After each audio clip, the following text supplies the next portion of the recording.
There's so much build-up, Jesus Christ. I thought the end of this was last week. And they just added in another episode on it all.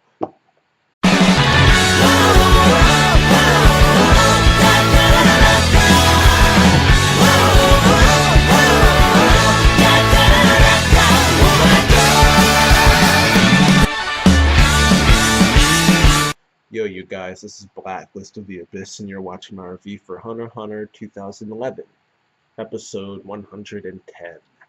And this episode was more build-up. I thought that, like I said in my reaction, I thought last week was the end of the build-up. But no, there was even more this week. We saw everyone heading out last week, and I thought, oh, they're going to the palace. It turned out they were going out to look at the portals for how they could get into the palace and then go back inside those rooms. So yeah, there was more build up. I mean, there were some interesting things going on. I mean, we saw Hiri. Oh, her name is Hina now. So the girl who can dispel Nen. We saw her. We saw Bezef looking for Palm. He's just freaking out because she's loose somewhere in the palace. We have no clue where she is, and neither does he. So no one really knows what's going on with Palm right now. But Welfin actually shows up, the wolf chimera ant guy who was with Leola at one point.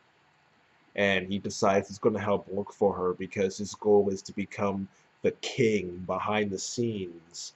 So he decides to help out with some behind the scenes stuff.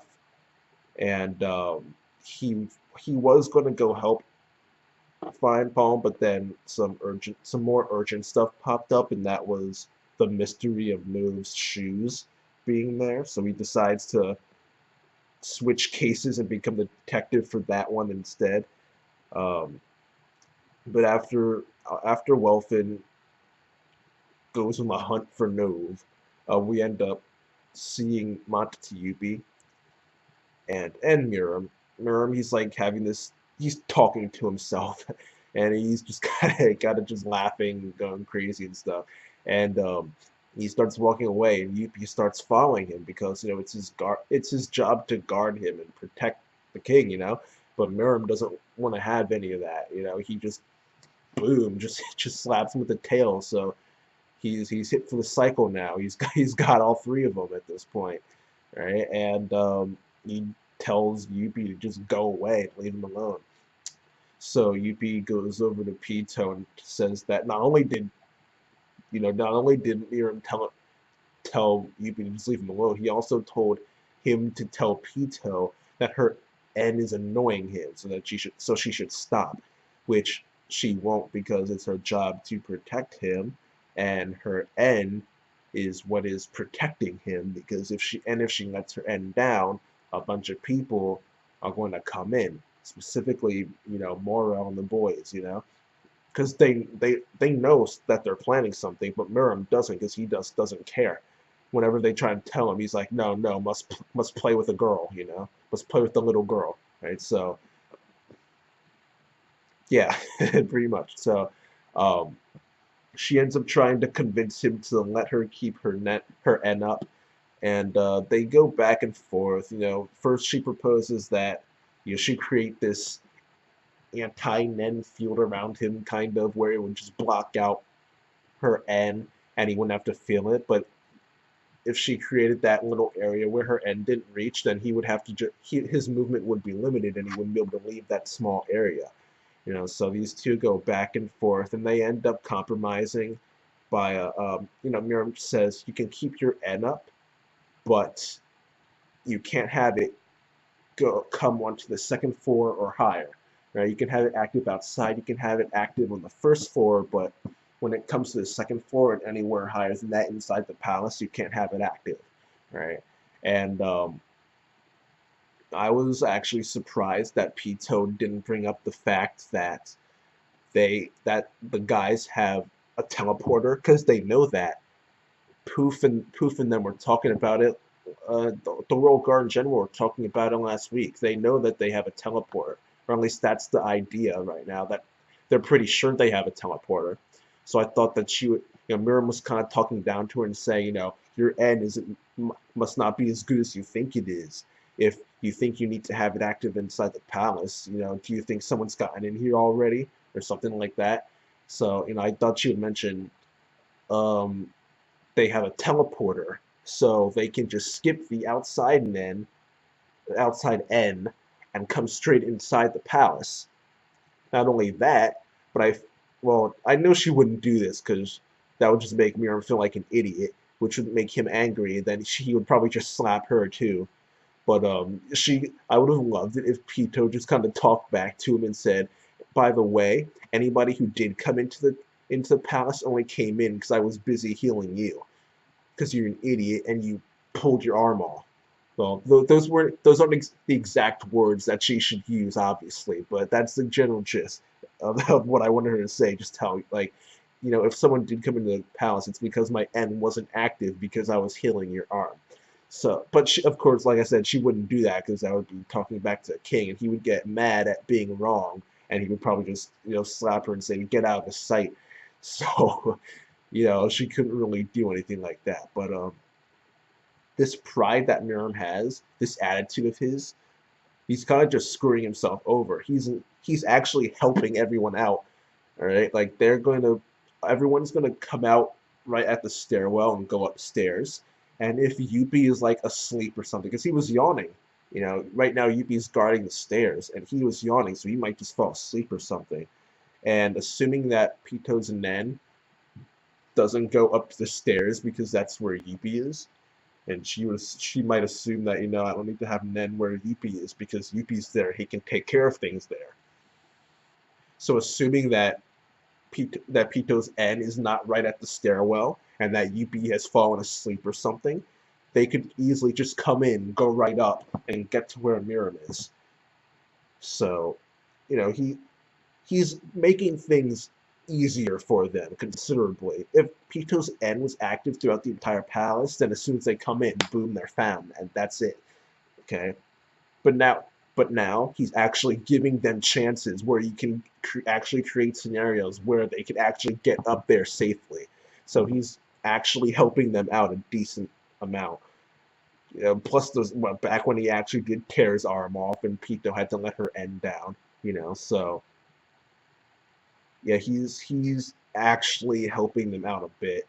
And after this whole conversation that he has with Pito, the royal guard just gonna have this meeting on the roof when they're just discussing what it is they're gonna be doing next.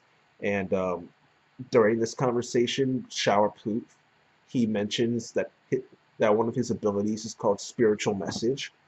So I just figured I'd add that in there. I mean, he didn't really talk much about the ability itself. He just mentioned that it was called Spiritual Message and that he could figure out what was irritating Miram using it. So that's that. But after that scene with the Royal Guard, we actually see Welfin again, and he's surprisingly putting the facts together pretty well. I mean, he pretty much understands the entire situation already, exactly how it happened, which is impressive. Hunter x Hunter characters are really good at figuring things out. And while it did take a couple questions from Yuppie. He needed to ask Yuppie a couple questions, but he does essentially figure out what it is, like what happened.